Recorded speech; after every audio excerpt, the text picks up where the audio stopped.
Ethan adjusted the straps of his exploration pack as he stepped carefully over the jagged rocks. The planet Xylaris 7 stretched endlessly before him, a harsh mix of red sands and sharp black stone formations. Despite the danger and the barren landscape, something about the place drew him in. The air smelled faintly metallic, and a strange low hum seemed to vibrate under his feet. He was part of a human research team sent to survey this isolated world. But the rest of his team had stayed behind near their temporary camp. Ethan had volunteered to explore a hidden valley he had seen in satellite Scanza, a valley that appeared untouched by any human presence. He moved slowly, careful not to disturb the fragile crystal growths that sparkled like tiny stars along the cliffs as he descended into the valley. He noticed a figure standing motionless among the rocks. At first, he thought it was a trick of the light, but then the figure shifted, turning its face toward him. Ethan froze. It was a woman, but not human. Her skin shimmered faintly in soft shades of green and blue, and her eyes were large, dark, and intelligent. She wore a simple garment that seemed woven from living fibers, and she held her hands in front of her, moving them in a way that looked deliberate, almost like a dance. Ethan swallowed and lifted his hands slowly, trying to show that he meant no harm. The woman watched him silently. Then, she began to move her hands faster, signing in a way he had never seen before. Her gestures were precise and fluid, like language but completely foreign.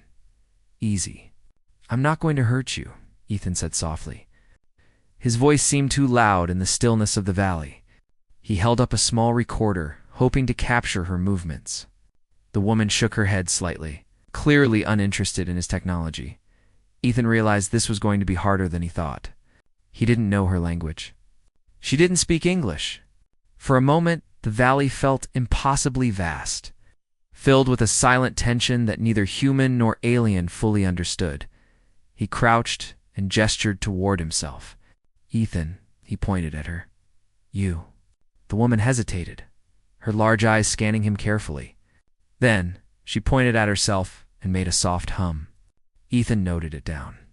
Every small gesture mattered over the next hour.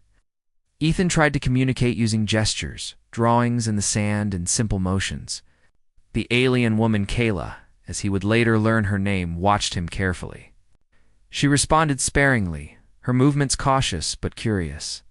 There was intelligence in her gestures, a rhythm that suggested she was trying to understand him just as much as he was trying to understand her.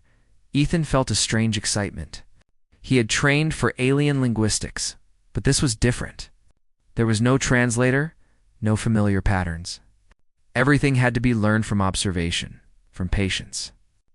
He sat down a short distance away, holding up his hand. "Friend," he signed, drawing a simple figure in the sand beside it. Kayla tilted her head, then made a gesture that Ethan interpreted as maybe it was enough. He smiled. Small progress was progress. Days passed. Ethan returned to the valley whenever he could. Each time Kayla appeared, and each time their communication grew slightly stronger. She began to use repeated signs to represent simple things: food, water, danger. Ethan mimicked her gestures and drew symbols in the sand. Slowly, they built a private system. A language of gestures that only they could understand. But the valley was not as safe as it seemed. One afternoon, while Ethan was collecting samples, a distant rumble echoed through the rocks. He froze. The sound of human voices, other humans code through the cliffs. A rival expedition had arrived, known for capturing alien life forms to study or sell. Ethan's heart raced. He knew Kayla could sense danger too. He returned to the valley quickly. Kayla was crouched behind a rock, her body tense. When she saw him, she gestured urgently, pointing toward the approaching humans. Ethan nodded, understanding immediately. He moved to hide her and set up small diversions using rocks and sand. Slowing down the intruders, the humans came closer, shouting orders and waving scanners. Ethan realized that Kayla's life was in real danger. He stepped in front of her, hands raised. "No," he said firmly. "She is not yours." The rival team hesitated. They were armed, but Ethan's calm and confident stance gave them pause. In that moment, he saw something in Kayla's eyes. Trust. She had chosen him, despite being strangers. That night, Kayla did something new. She approached Ethan without fear and sat down at a careful distance. Her eyes glimmered with curiosity. Then, slowly, she signed a gesture he had never seen before, series of motions that seemed to mirror the sound she wanted to speak. Ethan watched intently, realizing this could be the key to understanding her fully. For hours, he practiced with her. He repeated the sounds she hinted at, trying to match her tone and rhythm. His first attempts were clumsy, awkward, and obviously wrong. Kayla watched, her head tilted, expression unreadable. But Ethan did not give up. Finally, after what felt like hours, he spoke a soft word in her language. It was melodic, flowing, and precise. Kayla froze. Her eyes widened in shock. She stepped back slightly, covering her mouth with her hands, a gesture of disbelief. Ethan's heart pounded. I can speak your language, he whispered. He repeated the phrase slowly. Kayla's hands trembled. She made a sound, a soft, melodic tone that Ethan could now understand as part of her own language. The connection was immediate and profound. For the first time, they could truly communicate beyond gestures. Ethan felt a wave of emotion, relief, excitement, and awe. Kayla was staring at him as if seeing a miracle. Ethan spent the night with Kayla, exchanging small words and phrases, learning her tongue bit by bit. She told him her name, Kayla. She described the valley, the hidden groves, the creatures that lived there. She explained why she had been alone. Her people had hidden themselves from human explorers. Fearing exploitation and harm, Ethan listened, fascinated. Every word he understood felt like uncovering a secret world. But he also realized the weight of his responsibility. Knowledge of Kayla's people could bring wonder or danger. He promised silently to protect her, to respect her trust, and to ensure that humans would not harm her home. The night passed in quiet conversation. For the first time, Ethan and Kayla laughed together, small, hesitant sounds that carried the weight of their newfound understanding. The bond between them grew, fragile bridge connecting to species across a universe of silence and suspicion. As dawn broke over Zalaris 7, the valley was bathed in pale, shimmering light. Ethan looked at Kayla and realized that this was only the beginning. There were mysteries still to uncover, dangers still to face, wonders that neither human nor alien had imagined. But for now, they had each other. And that, Ethan knew, was enough to face whatever the universe had in store. The sun rose over Zalaris 7, painting the jagged valley in shades of orange and pink. Ethan stood beside Kayla, watching the light dance across the strange crystal formations. The night's conversations had changed everything. For the first time, they could communicate fully, not just through gestures, but through words, sounds, and shared understanding. Kayla's large, dark eyes followed Ethan as he spoke slowly in her language. She repeated his words, correcting him gently, teaching him the nuances that no gesture could convey. Each new word was a key, unlocking a world that had been hidden from humanity for centuries. "You understand me now," Kayla said softly. The words flowed like music, each syllable carrying emotion and meaning. Ethan nodded, smiling. "Yes, and I want to understand more," he replied, careful to use the correct tones. "Your world, your people?" "I want to learn," Kayla hesitated. There was trust in her gaze, but also caution. She had hidden from humans for years, avoiding contact, fearing exploitation and harm.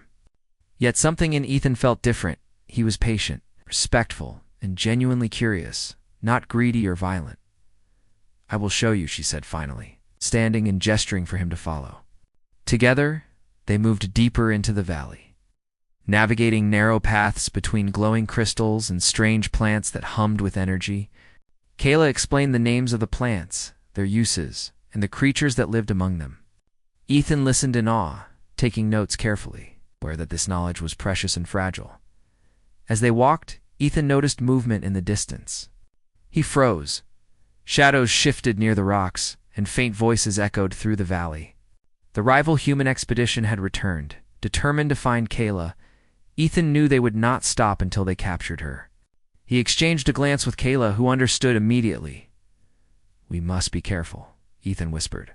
"They cannot find you." Kayla nodded, leading him to a hidden grove surrounded by tall crystal formations. The grove was a natural fortress, shimmering walls of translucent rock providing both cover and security. She explained that her people had chosen places like this to hide from the galaxy for centuries. Humans had discovered little, and the valley had remained untouched until now. Ethan admired her ingenuity and the way she understood the land. "Your people are brilliant," he said. "They have survived by knowing their world better than anyone else." Kayla smiled faintly, a rare expression of pride. "Yes, but we cannot stay hidden forever. We must learn to trust carefully."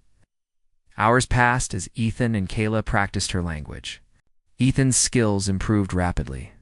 He learned the subtle differences in tone, the musical quality of her speech, and the gestures that accompanied each phrase. With each word, their bond grew stronger.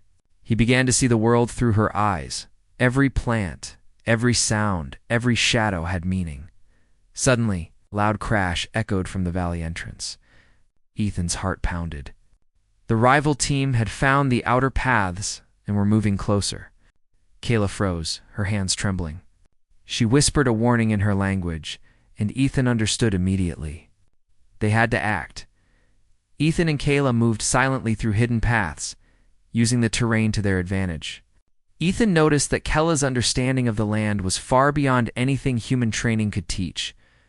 She led him to a series of natural traps and obstacles, fallen rocks, narrow ledges, and crystal walls that reflected light to confuse pursuers.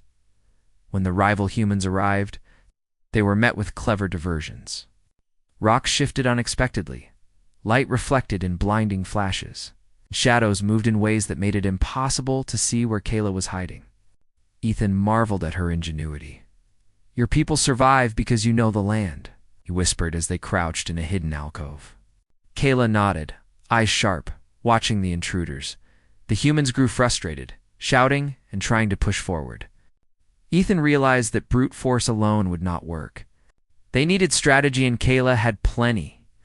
Together, they coordinated small traps and distractions, slowing the humans while avoiding direct confrontation. By late afternoon, the rival team gave up, retreating with grudging frustration. Ethan and Kayla emerged from their hiding place, relief washing over them.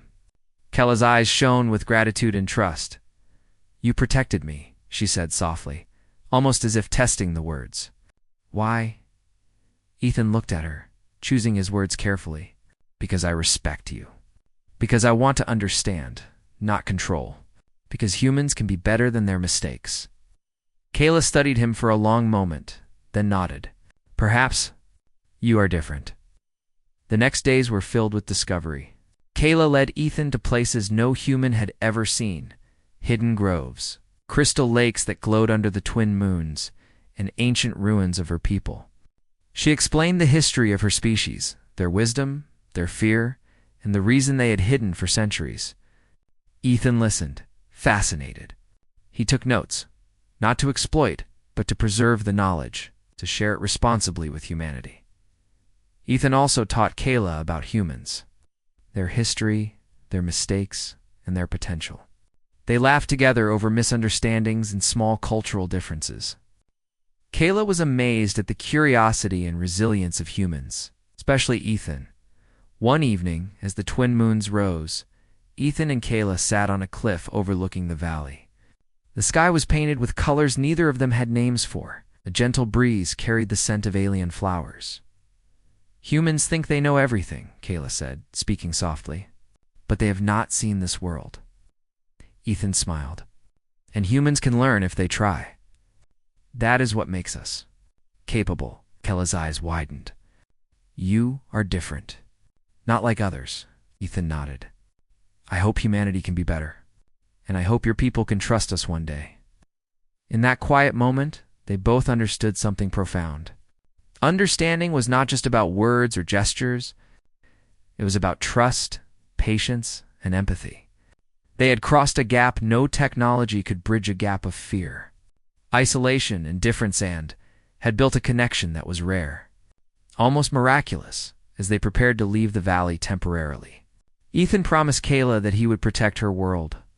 He would keep her people's existence a secret. He would ensure that humans approached her species with respect and care.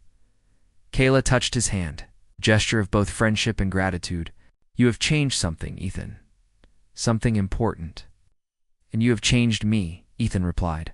"You showed me what it means to truly see another being, to understand them fully."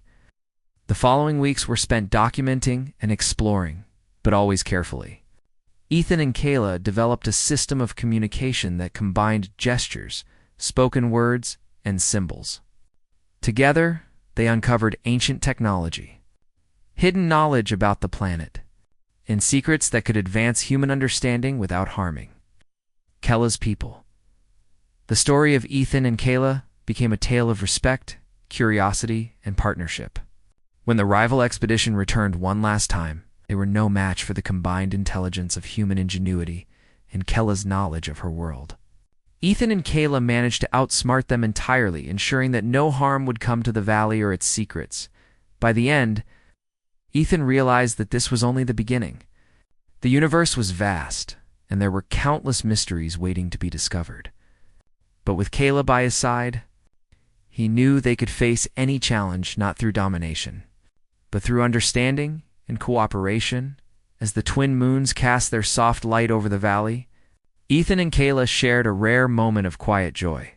For the first time, two species had truly communicated, truly understood each other, and truly respected one another. Their bond was strong, a bridge between worlds that showed humanity at its best, a species capable of patience, curiosity, and empathy, able to cross gaps that seemed impossible. Kayla laughed softly, a musical sound that Ethan now fully understood. He smiled in return.